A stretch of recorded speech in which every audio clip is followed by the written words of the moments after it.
Hey everybody, it's a Gray Spartan again, and today I want to bring you a little bit of gameplay here on my map that I call Salvage, which is a really interesting map in my opinion. I got some unique aspects to the map, especially if you look at the center area. I got a kind of a conveyor belt thing there with warthogs, and you can use the warthogs, but they are pretty much trapped, and you're going to be stuck on them really quickly. I wouldn't recommend using them, at least very long, because they do go towards a kill ball that will destroy you. I hope you like the map.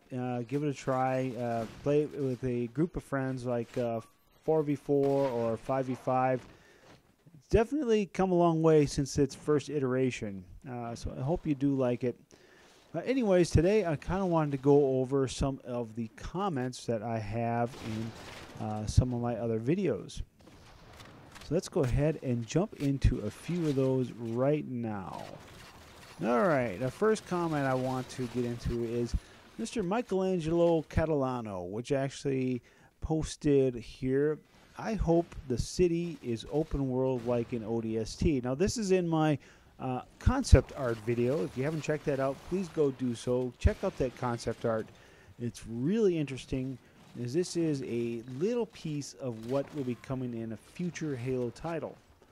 But as to his comment, though, is I absolutely kind of do see the resemblance to that New Mombasa feel to it. But honestly, if you've read the books, especially the Kilo 5 books, there is a city that you go to in the books, and it was more or less an insurrectionist hideout and stuff like that, but it really had that kind of look and feel to it, but it was filled with jackals and stuff like that. So I didn't see any jackals in the concept art. I could be wrong, but you never know. I don't know if they're going to go with that route for Halo 5, but I have heard, and this is just rumor of course, and don't take this very seriously, that they are going to make this more interactive and definitely less linear. So could this be what they're going to do? Because ODST was very non-linear, especially after you completed the first mission. So I don't know, can't wait to find out for sure. Thanks for that post, Michelangelo. Really appreciate that. Alright, now on to my next one here, and going on to my Halo 3 Warthog run, which I actually made this video in particular for a couple of friends of mine that were having a kind of a large difficulty getting through that last final run in Halo 3. If you haven't ever done it before, I could see the dauntingness of it, because there is quite a bit of stuff going on. But Mr. Commando Studio here says, "Now I have my own channel. I have about 203 subs on another account, and it's good to have a small channel because you can know each subscriber and make some friends along the way. Great video."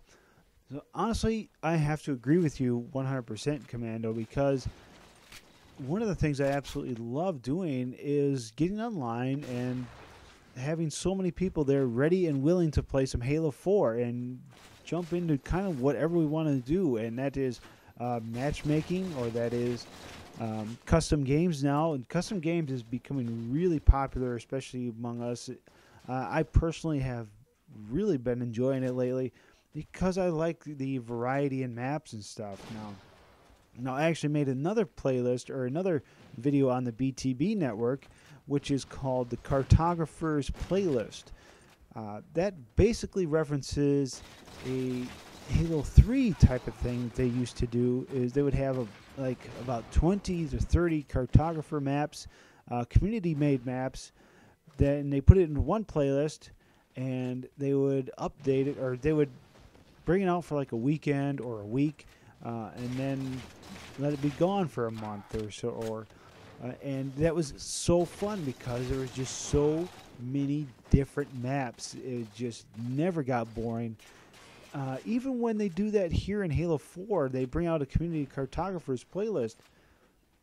I mean, it's only usually about 6-7 maps in it, but you know what? They are incredibly well received most of the time, with a few exceptions. because they're just different, and we love to get into those.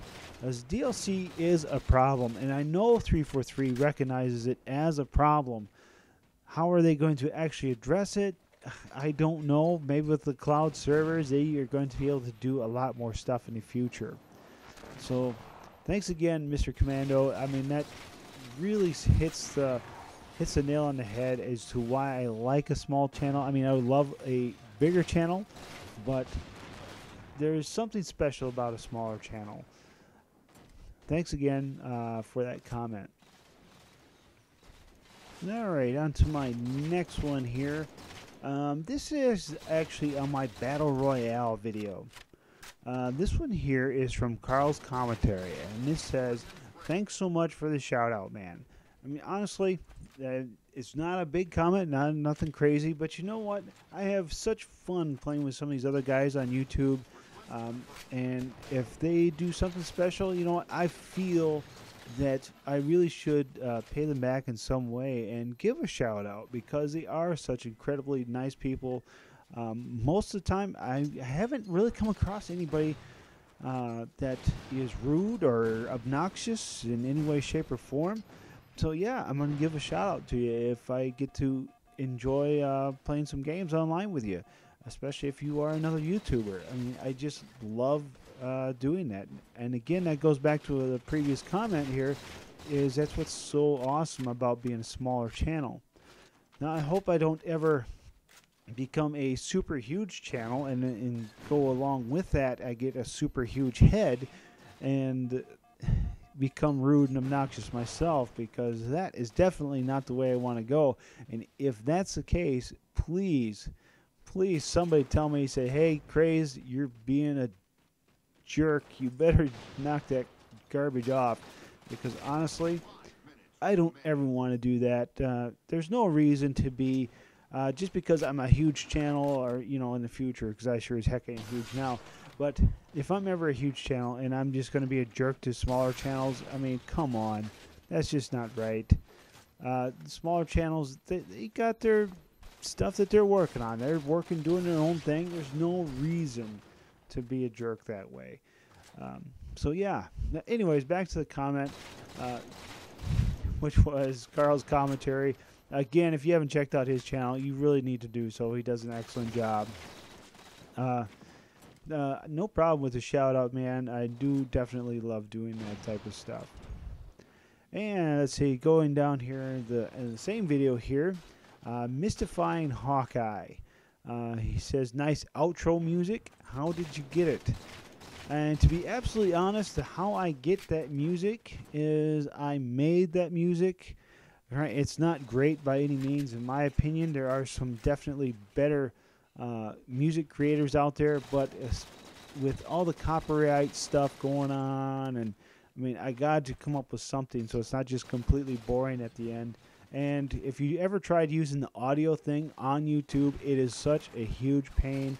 It hardly ever works right, and it takes forever. You use it, and then it will go and into setting it up, and then it takes about an hour, depends on how big the video is, and then it'll go, and if it doesn't work right, you have to reset it, and that takes again another hour or two.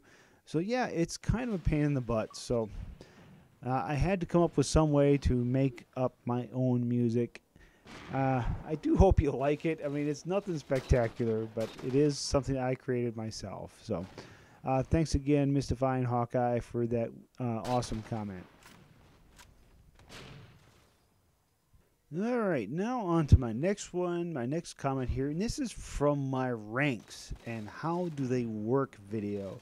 This comment is from Modest Major. Again, if you have not checked out his channel, definitely recommend it. He is an incredible YouTuber. I love his commentaries every time he does one, so definitely recommend go and check out his channel. Let's see here. He writes, "Great video, dude. I really hope they bring it in.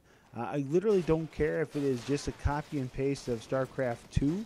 I will be so psyched being able to start a competitive team and know that we have something worthwhile to work towards will be so motivating.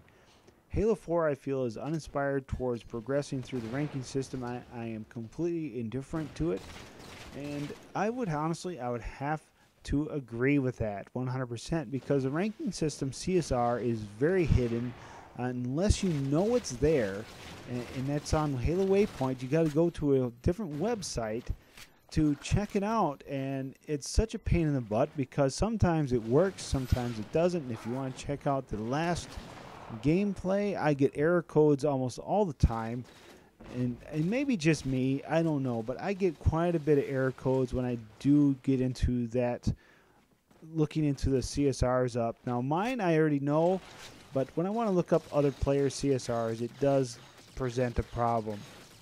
So yeah, I am so looking forward to a StarCraft 2 type of ranking system in Halo 5. I almost said Halo 4, but I believe that is going to be the case. I can't see them not having a ranking system in the next game. They would just be silly not to put that in. People wanted it. People were complaining about it since Reach, and I think 343 knows that it needs to go in. If you guys want to check out that video, go ahead and do so. And it does get rather in depth, but even though the graphics are terrible, but you will understand how the StarCraft 2 ranking system does work. So it looks like this video is just about ready to wrap up, guys. Thanks for watching. Give a like and, of course, subscribe. This is a Crazy Spartan, and I am out of here.